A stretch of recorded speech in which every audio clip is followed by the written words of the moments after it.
Bienvenue au bulletin d'information hydrologique de l'OMVS, l'organisation pour la mise en valeur du fleuve Sénégal. La situation hydrologique au 9 octobre 2025 au niveau des principales stations du bassin du fleuve Sénégal se présente comme suit.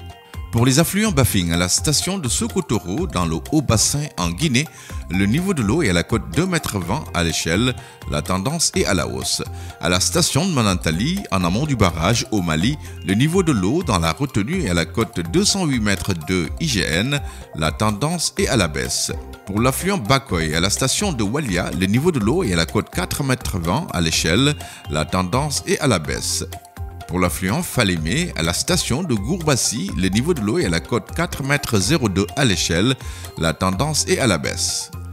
Pour ce qui est des stations sur le fleuve Sénégal, à Caille, le niveau de l'eau est à la cote 6,79 m à l'échelle, la tendance est à la hausse. À Bakel, le niveau de l'eau est à la cote 10,67 m à l'échelle, la tendance est à la baisse. À Matam, le niveau de l'eau est à la cote 8,89 m à l'échelle, la tendance est à la hausse. À Podor, le niveau de l'eau est à la cote 5,49 m à l'échelle, la tendance est à la hausse. À Richard Toll et Rosso Mauritanie, le niveau de l'eau est à la cote 2,94 m à l'échelle, la tendance est à la hausse. À Diamant, en amont du barrage, le niveau de l'eau dans la retenue est à la cote 1,50 m IGN, le niveau est stationnaire. À Saint-Louis, le niveau de l'eau est à la cote 1,33 m à l'échelle, la tendance est à la hausse.